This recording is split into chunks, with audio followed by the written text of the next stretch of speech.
My name's Jeff St Laurent. This is the live Tuesday call, and we're ready to rock. And today's topic is financial planning to transition to full-time.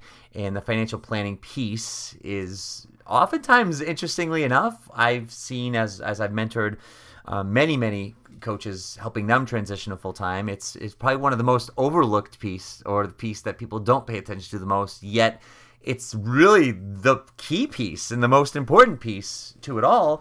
Because at the end of the day, if we're looking to transition to a full-time business, that's creating a full-time income. And to me, that's what full-time means, is a full-time income, not a full-time hour coaching business. Meaning you could still work 40 hours. Heck, you could work 80 hours a week in your coaching business. But if you're not creating a full-time income, then it's not really a business yet. So we've got to address that today. Before we get going though, I do record all these calls. I post them on my website in my university. So if you visit sellingcoaching.com, go to the university. I have a plethora, love that word. I have a plethora of great information there for you. And you can use that as a fantastic resource to help you transition to a full-time business. Additionally, right on the homepage at sellingcoaching.com, I have a great resource called The Ultimate Startup Guide for New Coaches. So you can enter your name and email there. You'll instantly have access to that guide. It's an audio and a PDF resource for you. And also that's going to put you in my email community where I stay in touch with you several times a week. You can also stay in touch with what I'm doing, but also I provide some great content in there as well. And I want you to be able to be on that so you can really start to see how, I call it email marketing, but it's more of how do you stay in touch and how do you communicate with your audience. It's such a huge piece of what we do. It's what I help my mentoring clients with, is get their email list and community started and teach them, create a structure and how to create that. And if that's the case with you, if you're looking to create that full-time business, but you need some help with some of those pieces, you need some of that specific guidance. Maybe you haven't started yet and you don't want to get to the frustrating point, or maybe you're just like, oh, I need some help. I am available for one-on-one mentoring coaching. If that's of interest to you or you want to learn more about it and how I can help you specifically, go to sellingcoaching.com, the Work With Me page, scroll to the bottom, fill out that form. I will return your call. I'll call you and we can create a relaxed conversation to see where it goes. With that being said, let's talk about transitioning to full-time. Let's talk about financial planning. And as I talked to some of the people that called in today, some of the questions were like, help me, give me an outline, give me some structure, so it's not just like, oh, I need money, in order to do this. And that's the thing is when it comes to financial planning, as I said, as I started this call, is, it's often one of the most overlooked pieces. And when we take an honest look at our finances, which is what I'm going to start asking you to start doing, is when we start to take a look at an honest look at our finances, or a closer look, and put them under the microscope.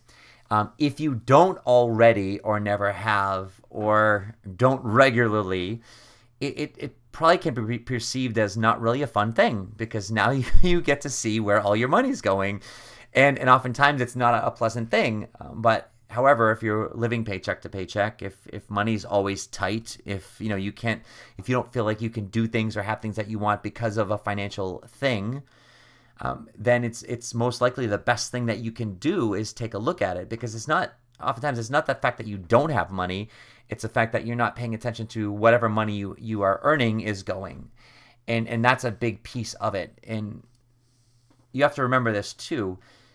When we transition to full-time, one of the thoughts is, and as I mentor with my clients, the key to transitioning is not necessarily earning more in your job, so because I've had clients that have earned, a six-figure or multiple six-figure income, and they're looking to replace that income versus someone who's, let's say, earning $40,000, $50,000, $60,000, $80,000 a year. Well, I'd much rather be able to be in a position where I have to replace a $50,000 a year income versus a $300,000 a year income. You know what I mean? So don't think that like, oh, if you're not earning that much money or whatever you deem that is, it's not such a bad thing. So those are some of the just different perspectives that I have for you. And as starting off is we've got to get really clued in on our monthly numbers. And I'll say this as a caveat, is like, I'm not a financial planner, and I'm not going to be, oh, you should be doing this and X with your money. That's not the intent of this call. So don't be like, oh, we have to do this, significant other, or I have to do this, and Jeff told me to. I'm not your financial planner and advisor. What I am here to do is to maybe you need someone like that, or maybe you need to take a closer look at your numbers. And the number I'm going to ask you to start to look for is, no matter what situation you're in, whether you have a full-time job, part-time job, or you don't have a job at all, whatever the case is, whether you're the primary breadwinner, if you will, or income provider, or sole income provider for your house, or whether there's another income source, I don't care if it's a significant other or a friend, whatever it is, right? Whatever situation you're in, what I need you to do is you need to understand your minimum financial responsibilities every month. In other words, what's the least amount of money that I need to have each and every month so I don't go into any debt? And ideally, what we're doing is we're looking to get that number as close to zero as possible. Because if that number were zero, right, if I had zero financial responsibilities, meaning I still might owe things, but maybe my spouse or maybe my friend or whatever, maybe they pick up the slack because they're helping me out, or maybe I live back home.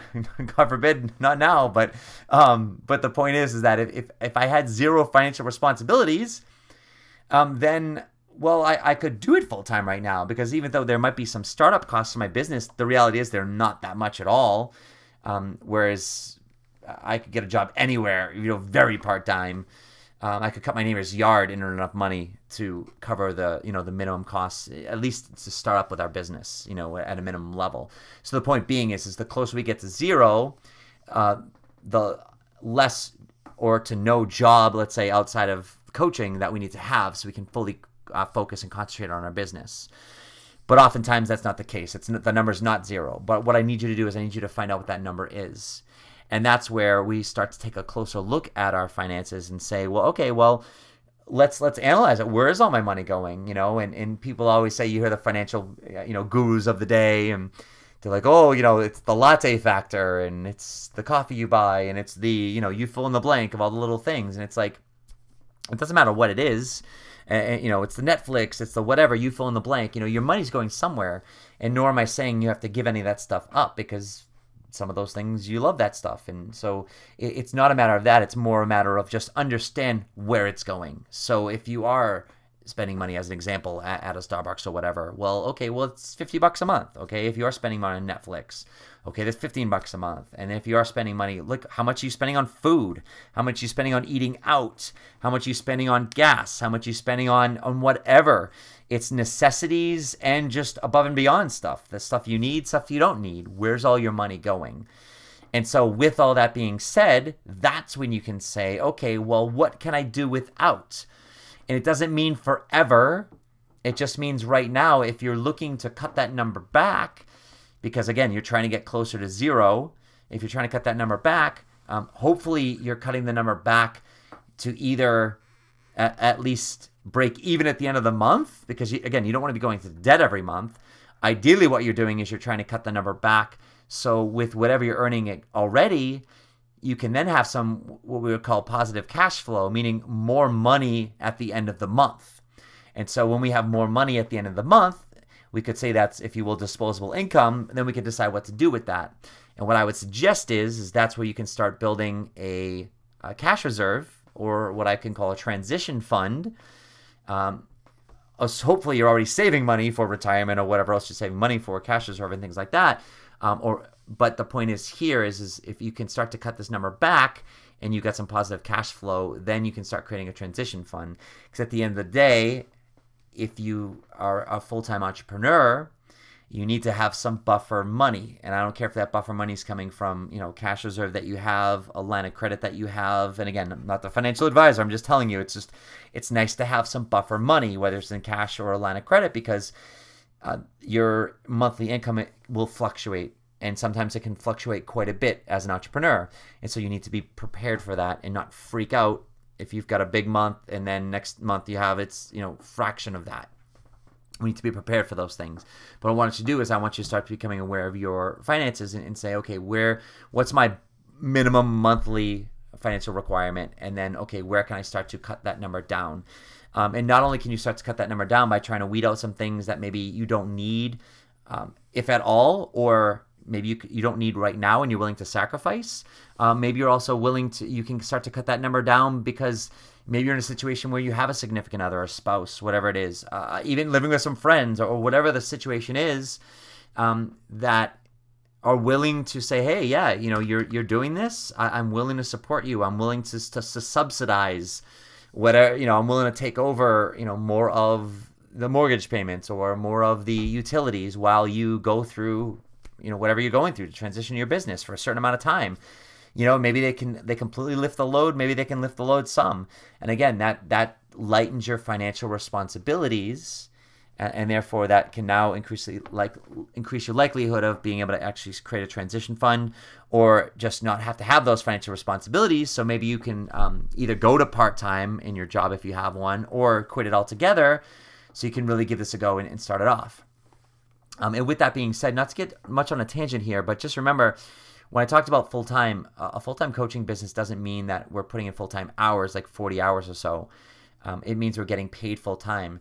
You can do this part-time starting off. I mean, there's only so much you can do in your business every day. I mean, yeah, I could do another Facebook post. Yeah, I could do, write something else to my email. Yeah, I could go through my contacts and, connect with people more. I could call some more people to try and set up events, etc. But you can only do so much on a daily basis. So especially in the beginning when you don't have any or just maybe a handful at best of clients, sitting in your office for 8 hours is like, what are you going to do for 8 hours in your office? I mean, yeah, you can make contacts and reach out to people, but again, you can only do so much before you either run out of a lot of people to contact, or at that point you're just badgering the people, or you're just fried. You can't mentally just do any more because after a while you gotta get away from it.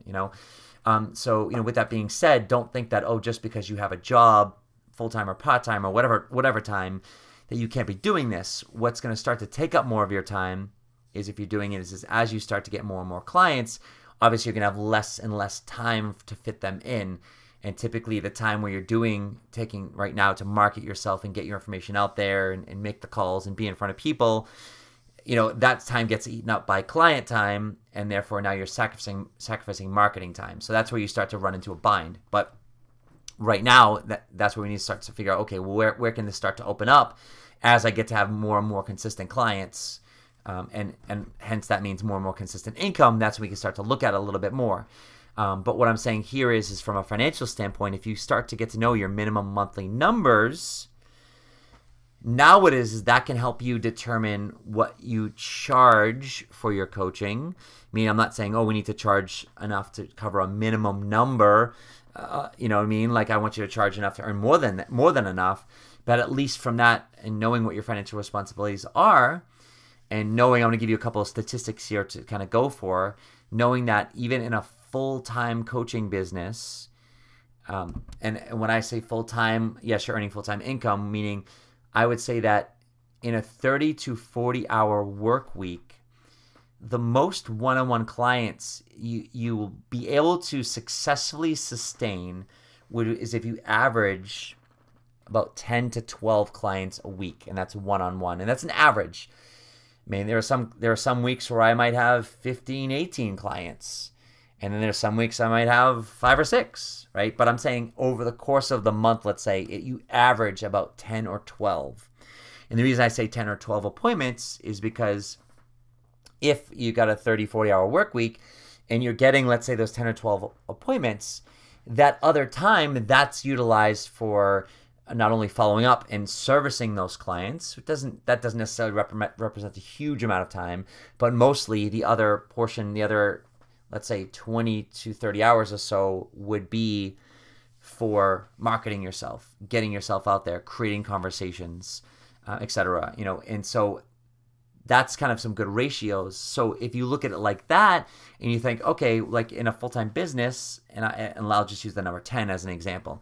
And if I'm going to have at the most 10 paying clients, or if I'm averaging that on a weekly basis, and you can say, okay, well, I'm going to charge, let's say you did a package of 9 sessions for $1,500 as an example. So if I take $1,500 and divide it by 9 sessions, that comes out to, like, let's say $167 per session. So if I do $167 per session times my 10 sessions a week, that's $1,670 a week. If I just multiply that by 4 for like a month, that's $6,680 for the month. If I just did a simple multiply by 12 for the year, that's an $80,000 a year salary. Now, again, that doesn't include taxes and expenses and so forth and so on, but I'm just giving you rough numbers right there. So using those statistics, if you had it full time, $167, for a session, it might sound like great money, but the reality is it's like, well, it's not just that hour that you're getting paid for. It's, you're getting paid for 10 hours of your week. So it might sound great per hour, but the reality is that, well, yeah, you're getting paid for all those other hours where you're marketing and having the conversations and doing the complimentary sessions, So it's really not that great at the end of the day, but that's what you can do to create a salary of, let's say, $80,000 for a year. All right, that's just gross income. So I'm saying now is you have to realize is if I'm starting off and I only have the time for maybe 4 or 5 clients on a weekly basis, let's just say we cut that in half. Well, now that can get us to, let's say, with that price point per session, it can get us to maybe $40,000 or so a year. So what this is doing is pulling this back full circle. When you know your minimum monthly financial responsibilities, this is where you can start to work your numbers. And it's obviously going to be different for everybody. But when you start to know, like, okay, this is what I need to earn at a minimum in order to support my financial needs. If you know it's a minimum number, and if you do have a job, what I urge you to look at is a lot of people think like, oh, well, now if I make, let's say, $100,000 a year, I'll just use that as an example. Right, and this will cover the people that are making multiple 6 figures. This will cover the people that are making, let's say, $50,000 or less a year, right? So I'm just kind of pulling a number, let's say, right in the middle somewhere. So if I'm making $100,000 in a year, in order to transition to full time and, let's say, quit that job, there's a myth that I've heard as I've mentored with people. They're like, oh, I've got to replace my salary, call it whatever, gross income, whatever, $8,300 a month. I've got to replace that. And I'm like, well, no, you don't have to replace that. You've got to get to your minimum monthly number. What are your minimum monthly requirements? If it's $8,300 a month, then yeah, we've got to get there. But I'm hoping that if you're earning $8,300 a month, that all of your bills and financial responsibilities don't tally up to that or more. That's not a good situation to be in, obviously. If they do, let's look at it. But what's your minimum monthly number? If they've got someone that can support themselves or subsidize that, or if it's a fraction of that, then let's find out what that is. That's the number that we've got to get to or get close to before we can start considering, either cutting you back to part-time or quitting your job, right? So that's why this number, that minimum financial number, is so important to get to. And that's what I'm saying. If you have to postpone things, cut things out, temporarily or whatever, subsidize it through friends, family, or whatever that's willing to support you through this, spouses, etc. It gives a better realistic picture, and it allows you to focus on where you're going after, and it makes it a lot more achievable for you. And then knowing those numbers that I'm giving you in terms of, what you can expect in, let's say, a full-time 30-hour, maybe 40-hour at the most coaching week of averaging, let's say, no more than 10 to 12 clients, if you divide out your per session price, now you can start putting a time frame together. And how you can put that time frame together is to say, well, all right, so as you start doing your business, you're going to start connecting with people, and you're going to start noticing, well, how many people am I going through before I get a client? How much time is it taking me to get a client? And that's where you've got to be able, it's hard to necessarily quantify exactly how many people you're getting in front of, especially if you're using virtual, like social media and stuff. But you got to start to look at it, if you're doing speaking engagements, all right? Well, I just did a speaking engagement this weekend, let's say. How many people did I speak to? 12 people. Great. And you're doing speaking engagements. Well, how many people are coming to these events? And how many people came before I got my first client? So maybe you spoke to 50 people and you got your first client out of that. Usually, if I were to give you a statistic, I would find that for every 100 people that I speak to, I would get about 5 clients from that. Doesn't mean that I've gotten more from the 100 people. It doesn't mean that I've gotten less. It just means on average, I've converted about 5 people. And if it didn't matter if I spoke to 100 people at once or I spoke to them, 5 sessions of 20 people or any variance of that, I found that over time I'm gonna pull about 5 clients from that. Obviously, the more you work at the skill of selling and you start to understand that, you could do better than that. But I'm just trying to give you some realistic expectations for yourself, right? So as you start to, I'm trying to give you some numbers here so you can start to extrapolate this out for yourself and figure this out. So as you're starting to do speaking engagements, as you're starting to speak to people, maybe it's virtually, maybe it's face-to-face, you can start to see, wow, for every 50 people or so, I get maybe 1 or 2 clients, right? So how often are you doing that? If you're speaking to 50 people a month, you're probably going to get a couple new clients a month. Then what I want you to start paying attention to is like, well, how long are my clients working with me for? You know, and if you go off of my recommendations of offering a package of 9 sessions, like I said earlier, an example of 9 sessions for $1,500, which breaks down to about $167 a session, you know, how long is that going through? Usually I find it takes about 3 months to go through with that person. Well, how many people are renewing you? So after you get 10 clients, how many of those people hired you again after the 9 sessions?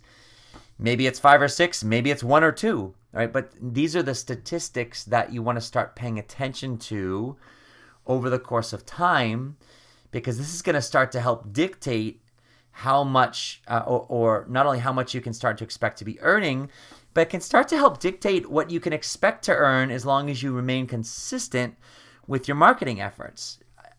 Entrepreneurship is unpredictable in terms of, I don't know when my next client's going to come to me.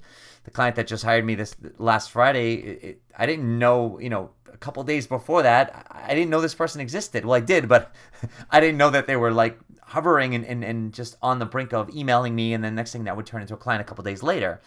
The point is where's my next client? Oh, I don't know. I just trust that if I keep doing this, on average, I can expect, let's say, a new client a week, right? And so if I know that, let's say 30% roughly of my clients rehire me, you know what I mean? Then I can start to expect that, okay, so if I can expect a new client a week on average, and I can expect, you know, a third of them are going to hire me, I can start to work that into some type of workable, consistent income. And those 4 clients might come in all in a week, and I might go 3 weeks without getting a client, you know, and it's happened, right? Or I get just 1 a week, you know, so it doesn't matter when that is, but this is why you need some time in your business. And another statistic I'll give you, especially as you're planning to transition to full-time with this financial plan, is I want you to, you know, give it a good 18 to 24 months, let's just call it 2 years worth of time of working what you're working right now, meaning get your marketing system developed, you know, get your email database going, get a live event going. Like I have my weekly calls. These are the things that I help my mentoring clients with. When I work with them, I help people set these things up, right? So get these systems going, start to understand your audience, find out where your audience is. Well, rewind, even discover who is my audience that I'm going after and what am I helping them with specifically, right? And then where are they and what am I speaking to them? So you need the time to develop and hone your message, and then get your message in front of these people, start attracting them, start speaking to them, start to see not only who you're getting for clients, but how many clients you're getting from that. If you're staying consistent with it, you know, after 3 months, well, how many clients have I gotten? You know, I've gotten 1 a month, okay? Don't be discouraged by these statistics, even though we want more. I want you to be encouraged by them and say, okay, these are my current statistics. Obviously, you want better statistics, but that's what we're going for. So if after a year you're averaging 1 new client a month, based on the marketing efforts you're doing, you know, obviously you can reevaluate this earlier, you know, after every quarter or so, every few months, you could say, well, if the numbers I'm getting, let's say 1 client a month, isn't working for me, there's a couple things we can do. We can increase the amount that I'm doing to get my word out, my message out there. Or I can increase the frequency up, the volume of it. Or I can take a look at the let's say the quality or the depth of which my interactions I'm having with those people, and seeing if I could be more effective or more efficient with them. You know, and so how many, let's rewind it. If you're getting, you know, 1 new client a month, okay, well, how many complimentary sessions are you giving each month to get that 1 client, right? If you're giving 10 of them and you're getting 1 from it, you're, if you will, in selling terms, you're closing 10%, right? So, okay, well, how do we get better? You know, you've got 9 other people that aren't hiring you. So we can increase the amount of complimentary sessions we have, and we could do 20 in a month, and let's say we get two new clients, right? But can we get better at what we're doing within the complimentary session? All right, so let's rewind even further and say, well, how many approaches Am I giving, meaning how many people am I asking on a monthly basis to consider working with me, or to asking to have a complimentary session? And so maybe you're asking 20 people, and then out of those 20, you're getting 10 to complimentary session, and then out of those, you're getting one person hiring you. Well, we could double that number and get more, or we can say, well, could I qualify better? These are some of the things I teach. Like I talk to my Selling Coaching University, right? Go there, type in qualifying, before you give a complimentary session. Done some great calls on that stuff, but so can I get better at qualifying them? So maybe I'm qualifying more people, but giving out less complimentary sessions, and maybe I'm closing more of those. So now instead of giving out 10 complimentary sessions, I'm giving out 5, but I'm getting, 4 out of the 5 hiring me as their client, right? So I'm doing a better job there. These are they're simple statistics, but they're the ones, these all go into the financial planning. That's why I'm giving these to you right now. These are all goes into financial planning, because we can start to know what our finances are based on what we're earning, et cetera, minimum monthly numbers, and start creating a transition fund from there, et cetera. But then we got to start taking a look at the statistics we're creating in our coaching business to learn, okay, well, what am I starting to earn? What can I expect to earn based on these numbers? And what that will do is that will start to shed some light on what's happening and what you can expect to happen. That's the only thing you'll ever be able to go off of, because like I said, there's no, how about this? That's the only predictability you'll have with entrepreneurship. But if you trust yourself, and if you trust the fact that, okay, this is the system I'm working, this is what I'm doing week to week, you can sleep at night. You can trust that, okay, well, I don't know where my next client's coming from, I know I trust, as long as I keep doing my speaking engagements, as long as I keep sending my emails, as long as I keep interacting with these people when they come into my group, or whatever it is that you've got set up for your structure, for getting exposure to your people that you're going after, you can trust that that's going to turn into business as long as you're doing those things. And that's where we can start to not only get some predictability, but that's when we can start to create that financial plan. And so if we're getting, the one new client a month, maybe we can tweak those numbers that I just talked about, and we get that to 2 or 3 new clients a month, right? So now we can start to see, okay, now, all right, how much is that going to start earning me? How much am I starting to earn? And the great part is, especially if you have a job, if you get your minimum monthly numbers, then what can happen is anything on top of that, hopefully you can start to save that for a transition fund. Hopefully any money that you earn within your coaching business, yes, there'll be some that you've got to reinvest back into your business. I always say, and we'll always say, that your number one cost with your business is going to be a mentor coach or a coach, depending on what you need. But those are your biggest and most valuable expenses, because those people are going to help you with some things, like myself, that's going to help you figure all this stuff out, versus having to try and figure it all out on your own and wind up 2 years from now feeling frustrated and feeling like you've made no progress, versus figuring it out and having moved in an intelligent direction over the course of those same 2 years, right? But with that being said, there still should be some costs that, as you're earning some consistent income, even if it's a couple $100 a month, right? Even if it's $1,000 a month or whatever it is, it doesn't have to be this astronomical multiple $1,000s a month. Hopefully, it will get to that point. But even if it's several $100s a month, that's money above and beyond that you can start creating a transition fund. And when I say that transition fund, it's so important to have that, and that can then become that buffer, because inevitably when it comes time to create that decision to, if you have a job, full or part-time, anytime for that matter, when it does come time for that transition, there's always going to be this like gap. And maybe I shouldn't say always, but traditionally there's most of the time there's going to be this gap in income, meaning I'm earning X amount of dollars in my coaching business right now, fairly consistently on average each month, and I'm earning X amount of dollars from my my job. But there's this little gap between what my coaching business is producing and what maybe my minimum financial responsibilities are. That in order for me to really bridge that gap and or exceed it with my coaching business, it's like I've got to get rid of my job, because I'm just running out of time without completely sacrificing your health and your family and just living your life. You know what I mean? You can only take on so many clients where you just don't have any time anymore, and so there's traditionally this little gap, that you need to fill. And that's where that buffer, that transition fund, if you will, that financial buffer can come in. And so whatever that gap is, $100 a month, $1,000 a month, whatever it is, In some cases, it could be a lot more, depending on how soon you want to quit your job, because I've worked with many people that just, I hate my job and I got out of it yesterday, and it's unhealthy for them. And so, maybe they've got more retirement savings, maybe they've got much more of a transition fund, or maybe they're just willing to go into debt. And again, I'm not suggesting any of these things, but, you have to decide what's right for you. But whatever the case is whatever that, gap is from, what they're earning in their coaching business to, meet their minimum financial monthly requirements, whatever that is, it's got to come from somewhere. And traditionally, hopefully, we want to get that gap as small as possible, but then have enough buffer on the other side, ideally in cash. That's where you're not having to pull from any line of credits or any savings that you have that are, deemed, let's say, financial savings, etc. They're deemed cash reserve type buffer funds. They're specifically set aside for these things. And now when you quit your job, it frees up that time so you can really start, amplifying whatever system that you've been working part-time, and then you amplify it. Then it's just only a matter of time before you get the extra clients, etc., that, more than exceed that gap. So in other words, if I'm working my system that I said, and I'll just go back to the same numbers I had before, where let's say I'm like, all right, well, I'm doing 10 complimentary sessions and I'm getting, one, client from that. And let's say I don't work on anything else, and now all of a sudden I've got more time because I quit my job, and now I can do 20 complimentary sessions. I can get 2 clients from it.